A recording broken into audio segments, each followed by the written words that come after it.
Vamos lá, queridos companheiros, a mais uma leitura e reflexão sobre o Livro dos Espíritos por Allan Kardec. Sempre rogando a Deus nosso Pai e a Jesus que nos ampare, que nos auxilie no entendimento. Estamos no livro 1, capítulo 3, Criação, item 3, Povoamento da Terra, Adão. Kardec faz a pergunta número 50. A espécie humana começou por um só homem? Não. Aquele que chamais Adão não foi o primeiro nem o único a povoar a terra. 51. Podemos saber em que época viveu Adão? Mais ou menos naquela que lhe assinalais, cerca de 4.000 anos antes de Cristo. Nota de Allan Kardec. O homem cuja tradição se conservou sob o nome de Adão foi um dos que sobreviveram em alguma região a um dos grandes cataclismos que em diversas épocas modificaram a superfície do globo e tornou-se o tronco de uma das raças que hoje o povoam. As leis da natureza contradizem a opinião de que os progressos da humanidade, constatados muito tempo antes de Cristo, se tivessem realizado em alguns séculos, como o teria de ser se o homem não tivesse aparecido, senão depois da época assinalada para a existência de Adão.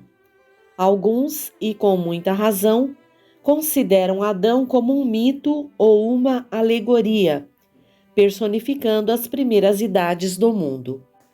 Para compreendermos um pouquinho melhor desse tema, povoamento da terra, Adão, nós vamos buscar em Emmanuel, no livro A Caminho da Luz, psicografado pelo Chico, o capítulo 3, As Raças Adâmicas, o sistema de capela.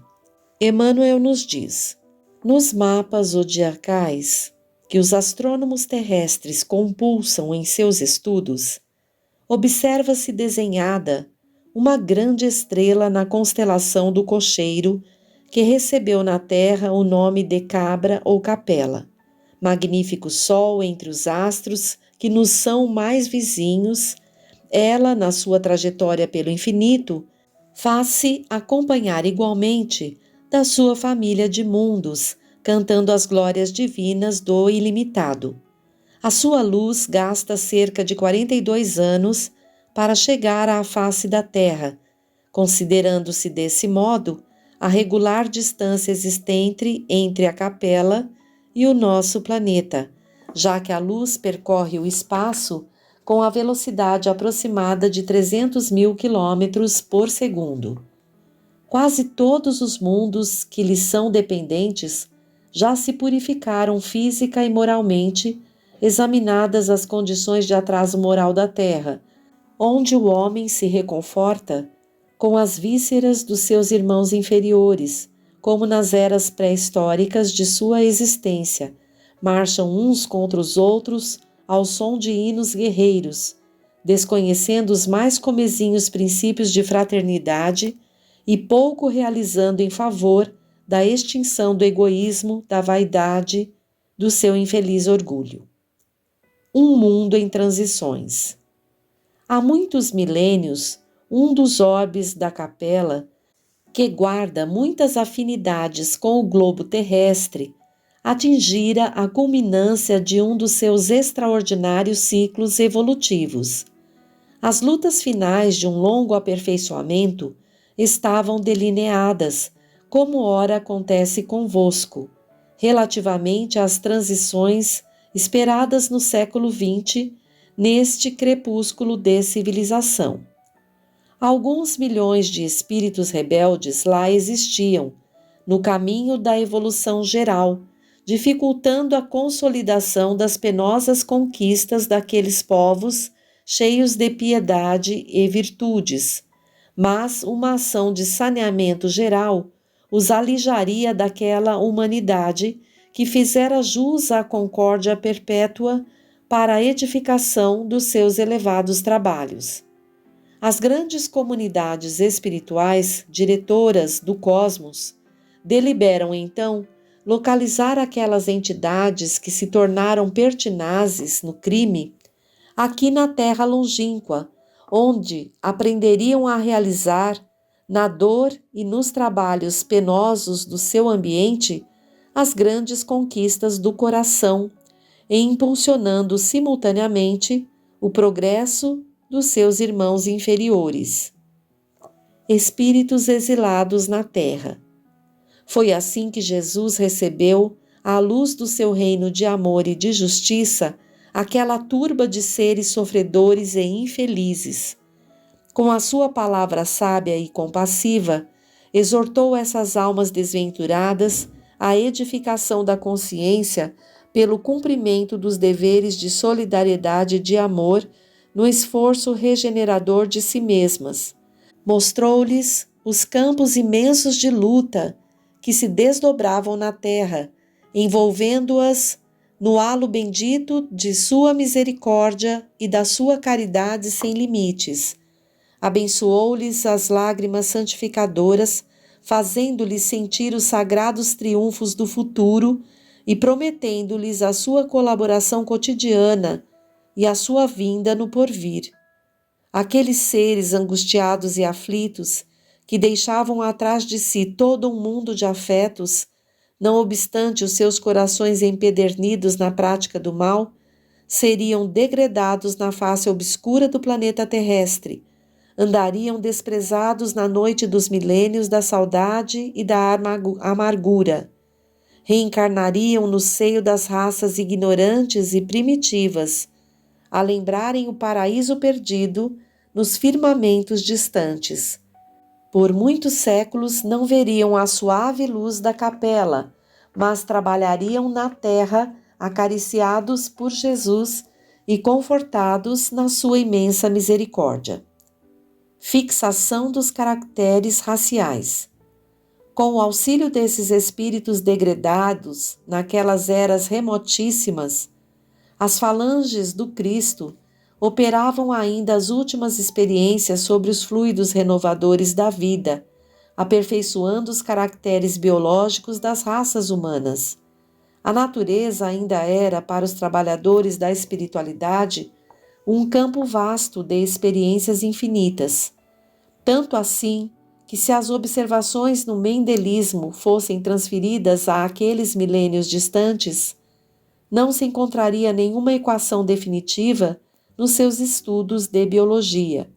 A moderna genética não poderia fixar, como hoje, as expressões do, entre aspas, genes, porquanto, no laboratório das forças invisíveis, as células ainda sofriam longos processos de acrisolamento, imprimindo-se-lhes elementos da astralidade, consolidando-se-lhes as expressões definitivas com vistas às organizações do porvir.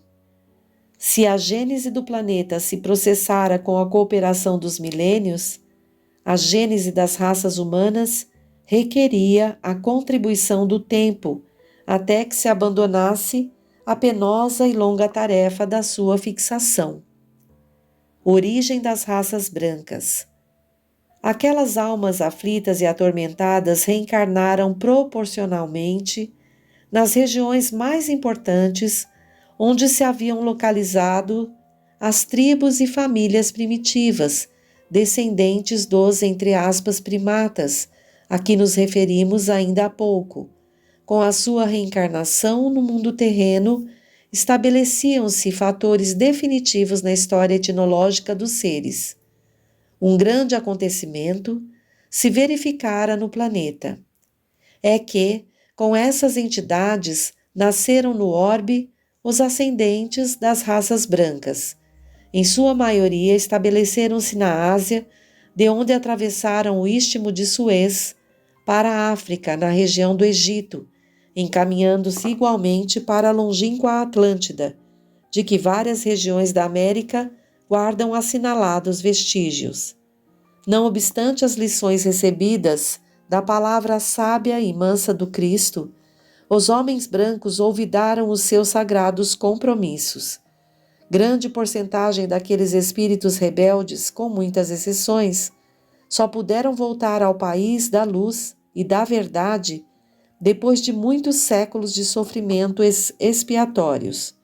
Outros, porém, infelizes e retrógrados, permanecem ainda na terra nos dias que correm, contrariando a regra geral, em virtude do seu elevado passivo de débitos clamorosos.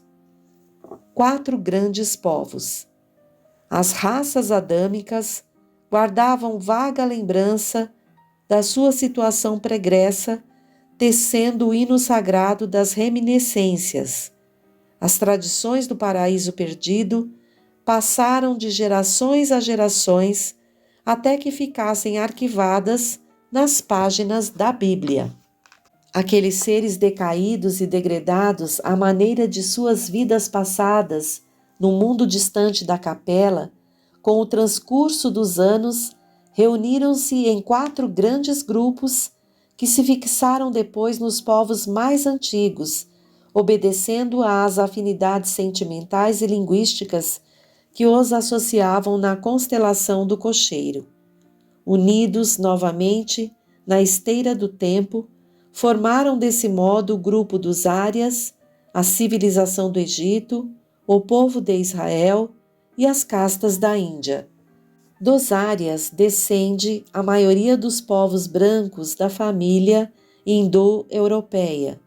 Nessa descendência, porém, é necessário incluir os latinos, os celtas e os gregos, além dos germanos e dos eslavos. As 4 grandes massas de degredados formaram os pródromos de toda a organização das civilizações futuras, introduzindo os mais largos benefícios no seio da raça amarela e da raça negra que já existiam. É de grande interesse o estudo de sua movimentação no curso da história. Através dessa análise, é possível examinarem-se os defeitos e virtudes que trouxeram do seu paraíso longínquo, bem como os antagonismos e idiosincrasias peculiares a cada qual. As promessas do Cristo. Tendo ouvido a palavra do Divino Mestre, antes de se estabelecerem no mundo, as raças adâmicas nos seus grupos insulados guardaram a reminiscência das promessas do Cristo que, por sua vez, as fortaleceu no seio das massas, enviando-lhes periodicamente os seus missionários e mensageiros. Eis porque as epopeias do Evangelho foram previstas e cantadas alguns milênios antes da vinda do sublime emissário. Os enviados do infinito falaram na China milenária da celeste figura do Salvador, muitos séculos antes do advento de Jesus. Os iniciados do Egito esperavam-no com as suas profecias. Na Pérsia, idealizaram a sua trajetória, antevendo-lhe os passos nos caminhos do porvir.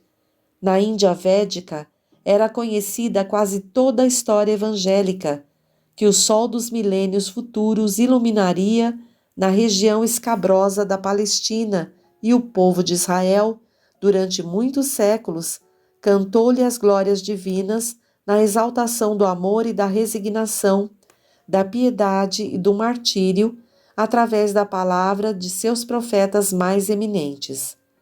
Uma secreta intuição iluminava o espírito divinatório das massas populares. Todos os povos o esperavam em seu seio acolhedor. Todos o queriam, localizando em seus caminhos a sua expressão sublime e divinizada.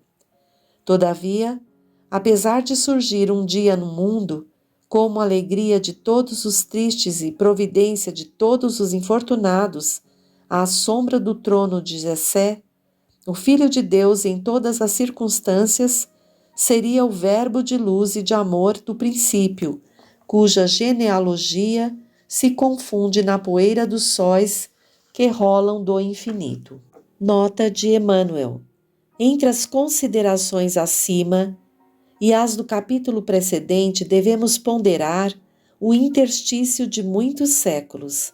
Aliás, no que se refere à historicidade das raças adâmicas, será justo meditarmos atentamente no problema da fixação dos caracteres raciais. Apresentando o meu pensamento humilde, procurei demonstrar as largas experiências que os operários do invisível levaram a efeito sobre os complexos celulares, chegando a dizer da impossibilidade de qualquer cogitação mendelista nessa época da evolução planetária. Aos prepostos de Jesus, foi necessária grande soma de tempo no sentido de fixar o tipo humano. Assim, pois, referindo-nos aos degredos dos emigrantes da capela, devemos esclarecer que nessa ocasião já o primata hominis se encontrava regimentado em tribos numerosas. Depois de grandes experiências, foi que as migrações do Pamir se espalharam pelo orbe, obedecendo a sagrados roteiros delineados nas alturas. Quanto ao fato de se verificar a reencarnação de espíritos tão avançados em conhecimento em corpos de raças primigênias, não deve causar repugnância ao entendimento. Lembremo-nos de que um metal puro como o ouro, por exemplo, não se modifica pela circunstância de se apresentar em vaso imundo ou disforme. Toda a oportunidade de realização do bem é sagrada. Quanto ao mais, que fazer com o trabalhador desatento que estraçalha no mal todos os instrumentos perfeitos que lhe são confiados? Seu direito aos aparelhos mais preciosos sofrerá solução de continuidade. A educação generosa e justa ordenará a localização dos seus esforços em maquinaria imperfeita, até que saiba valorizar as preciosidades em mão. A todo tempo, a máquina deve estar de acordo com as disposições do operário para que o dever cumprido seja caminho aberto a direitos novos. Entre as raças negra e amarela, bem como entre os grandes agrupamentos primitivos da Lemúria, da Atlântida e de outras regiões que ficaram imprecisas no acervo de conhecimento dos povos, os exilados da capela trabalharam proficuamente, adquirindo a provisão de amor para suas consciências ressequidas. Como vemos, não houve retrocesso, mas providência justa de administração, segundo os méritos de cada qual, no terreno do trabalho e do sofrimento para a redenção. Vejam que aqui Emmanuel deixa claro a contribuição dos espíritos degredados de outro sistema, do sistema de capela, e que vieram na época aqui para a Terra, onde já haviam homens, né, em corpos mais primitivos, e vieram habitar e vivenciar nesses corpos, se redimindo de situações que não foram valorizadas onde estavam vivenciando, situação paralela, igual a que estamos vivenciando hoje no planeta Terra, nesse momento de transição. Fica o alerta sempre a cada um de nós, que possamos prestar bem atenção no que estamos fazendo com a oportunidade, com esse corpo mais perfeito, porque já habitamos corpos mais difíceis, com caixa craniana menor. Então hoje estamos com oportunidades incríveis nas mãos, mas se não estivermos fazendo bom uso, muitos de nós poderemos ser degradados, como ocorreu com os capelinos. Próximo item do Livro dos Espíritos é o item 4, diversidade das raças. Vem completar ali o que estávamos lendo. Pergunta 52 de Kardec. De onde vêm as diferenças físicas e morais que distinguem as variedades de raças humanas na Terra? Do clima, da vida e dos hábitos. Dá-se o mesmo que se daria com duas crianças da mesma mãe que, educadas longe uma da outra e de maneira diferente, não se assemelhassem em nada quanto à moral. 53. O homem apareceu em muitos pontos do globo? Sim, e em diversas épocas, e é essa uma das causas da diversidade das raças. Depois, o homem se dispersou pelos diferentes climas e, aliando-se os de uma raça aos de outra, formaram-se novos tipos. 53A. Essas diferenças representam espécies distintas? Certamente não, pois todos pertencem à mesma família. As variedades do mesmo fruto, acaso não pertencem à mesma espécie? E pergunta 54. Se a espécie humana não procede de um só tronco, não devem os homens deixar de considerar-se irmãos? Resposta: todos os homens são irmãos em Deus, porque são animados pelo Espírito e tendem para o mesmo alvo. Quereis sempre tomar as palavras ao pé da letra. Vejam a resposta que a espiritualidade superior fornece a Allan Kardec. Então, desde o comecinho desse livro dos Espíritos, nós estamos encontrando a compreensão de nós mesmos e buscando compreender melhor a Deus e toda a sua criação.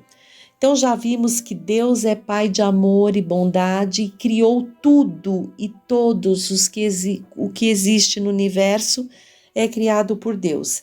E tudo que é criado por Deus tende a um progresso, a um caminho, a uma destinação. Então, se pensarmos que Deus é Pai Criador de tudo que existe no universo, todos os planetas todos que têm os seus habitantes são nossos irmãos, pois que Deus é o Pai Criador de todos nós. Muitas vezes percebemos as diferenças em alguma conformação corporal, mas o espírito que habita é um ser feito à imagem e semelhança de Deus, como pudemos verificar através desses estudos maravilhosos. Por hoje, ficamos por aqui. Possamos refletir em todos esses ensinamentos para que possamos melhor aproveitar a nossa oportunidade reencarnatória. Que Jesus esteja junto ao coração de cada um.